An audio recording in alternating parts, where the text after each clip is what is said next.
Salut les amis, alors bienvenue dans cette nouvelle vidéo. Comme vous l'avez vu, on s'attaque aujourd'hui à la nouvelle souris de chez Cooler Master, la CM310. On va voir tout de suite ce qu'elle donne. Comme d'habitude, avant de commencer la vidéo, je réponds à vos questions que vous avez laissées en commentaire ou tout simplement vos commentaires. On va commencer aujourd'hui avec le commentaire de Navi Aura. C'est juste un gros fail leur trident pour le CPU. Tu compares aux Zotac Magnus, tu as une différence juste énorme même pour le modèle i5 ou Ryzen, alors que le boîtier est plus petit et la carte graphique juste au-dessus. Juste dessus le Proco. De plus, évite de faire une vidéo sur Shadow car c'est comparé à l'offre Nvidia GeForce Now, c'est l'arnaque totale entre l'abonnement à 45 € par mois, le prix de la machine, les frais de stockage, tu veux plus de place, ainsi de suite, tu vas pas loin avec ce machin. Alors déjà, par rapport aux Zotac Magnus, je n'ai pas très bien compris où tu trouves que le Zotac Magnus est mieux, dans le sens où si tu regardes sur matériel.net, c'est une machine certes plus petite à 1260 €, mais tu n'as pas de Windows, tu n'as pas de barrette de RAM incluse, et tu n'as ni SSD, ni disque dur, ni quoi que ce soit pour le stockage. Donc c'est du rajout que tu dois faire à côté. Le format est sympa,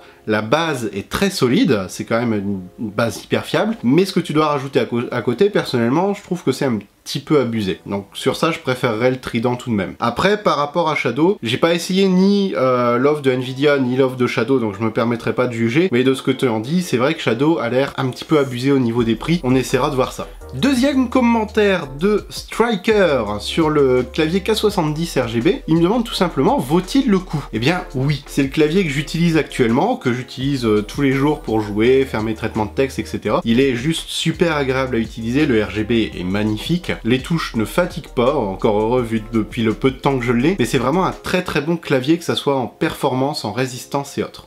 Je te le conseille. On reprend tout de suite avec notre nouvelle souris de chez Cooler Master. On va commencer par le déballage, un petit tour de la boîte que je vous fais avant de vous montrer le déballage de près. Déjà, on voit qu'il y a une belle photo de la souris, ça moi j'aime bien parce qu'au moins vous savez ce que vous achetez quand vous n'avez jamais vu en vrai le produit. Et à l'intérieur de la boîte, on retrouve juste ici un petit message, Make your gaming experience. Je trouve que c'est vachement sympa avec le logo sur le dessus. Je voulais faire une petite parenthèse là-dessus.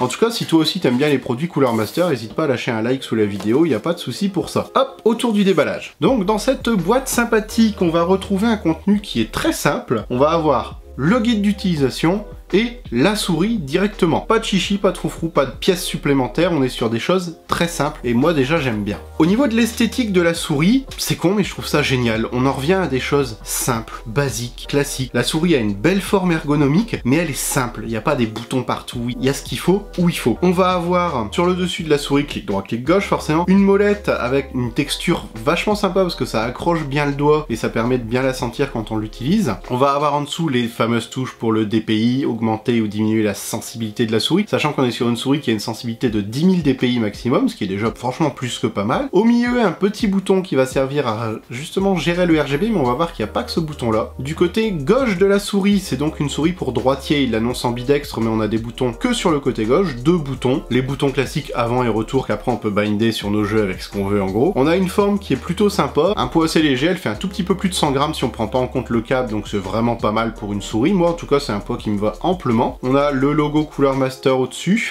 mais sans le texte, juste le tour de leur logo. Une surface caoutchoutée de chaque côté de la souris pour la prise en main, j'avoue que c'est assez confortable à l'utilisation. En dessous on a deux grandes parties qui sont les patins en téflon, au lieu d'avoir 4 petits patins ou plus, là on a juste deux grands patins. Câble lui me déçoit un petit peu, il est assez long, c'est vrai, on n'a pas de souci pour ça, mais c'est un simple câble en caoutchouc, il n'est pas question de câble tressé, de câble renforcé ou autre, et par expérience ces câbles là ont tendance à fatiguer plus rapidement que les autres avec le frottement vous savez sur le coin du bureau. Au niveau du port USB, un port USB pareil, classique, mais personnalisé aux couleurs de Cooler Master, puisque l'intérieur est violet.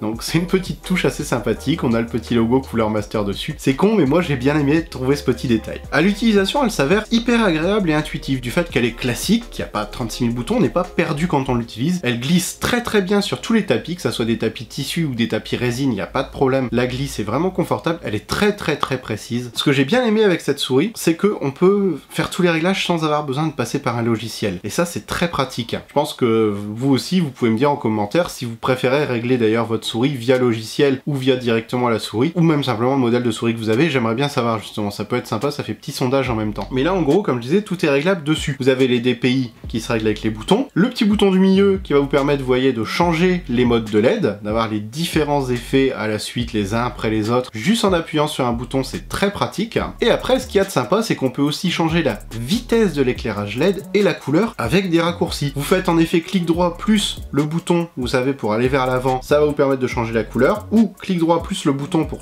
aller vers l'arrière, ça va vous permettre de changer la vitesse de l'effet sur la souris. Comme je disais, pas besoin de logiciel et ça c'est très bien. Alors les produits Cooler Master, comme vous savez, c'est une marque qu'on connaît plus ou moins tous si on aime l'informatique, c'est des produits assez fiables, hein. À voir ce que la souris vaut dans le temps, mais là la première approche que j'en ai, c'est déjà que le RGB, comme on peut le voir là, est très sympathique. On est sur des couleurs très vives, très claires, les modes sont vraiment bien faits. Après c'est une souris, on l'a en main, donc c'est vrai que le RGB on y prête moins attention, mais quand c'est posé sur le bureau en attente d'utilisation, c'est toujours sympa d'avoir un beau produit avec des beaux effets qui en jettent. Et là c'est le cas sur cette souris. Ce que j'aime beaucoup chez elle, ce que je l'ai dit plusieurs fois dans la vidéo, mais je me répète une dernière fois, c'est la simplicité, une forme simple, un design simple mais efficace, avec un prix en tout cas à moins de 30 €. C'est une souris qui est abordable mais qui offre des bonnes performances, une bonne personnalisation. J'aurais juste un petit regret personnellement, c'est le câble qui n'est pas renforcé, donc à voir s'il résiste dans le temps. De l'expérience que j'en ai, comme je l'ai dit, c'est un petit peu compliqué. On verra bien. Je vous montre sur la boîte, on a vu au début de la vidéo, pour ceux qui ont relevé les détails, c'est marqué ambidextre. Comme je disais pendant la vidéo, ça pour moi c'est pareil, c'est pas bien de l'avoir mis sur la boîte, dans le sens où vous avez les boutons uniquement de ce côté-là et pas de ce côté-ci. Donc quelqu'un qui utilise sa souris de la main gauche n'aura pas accès aux boutons latéraux, et ça c'est dommage vu qu'elle est annoncée comme ambidextre. Donc faites bien attention à ça au moment de votre choix de souris. En tout cas, si vous avez kiffé la vidéo, n'hésitez pas à lâcher un gros pouce bleu ou à mettre un commentaire sous la vidéo. Si vous n'êtes pas encore abonné, pareil, abonnez-vous, rejoignez la communauté, il n'y a pas de problème, la communauté de la souris. Délire perso, c'est pas grave. N'hésitez pas à m'ajouter aussi sur les réseaux sociaux, je le dis tout le temps, mais il y a tout le temps des nouvelles personnes aussi qui regardent les vidéos, mais si vous voulez me parler, n'hésitez pas, je vous réponds. Si vous voulez me demander des photos des produits, je vous réponds. Pareil, si vous êtes sur les réseaux sociaux, vous aurez des avant-premières sur les produits, vous les verrez avant tout le monde, et ça vaut le coup parfois. Bref, rejoignez-moi, et puis on se dit à bientôt dans plein de prochaines vidéos les amis. Ciao!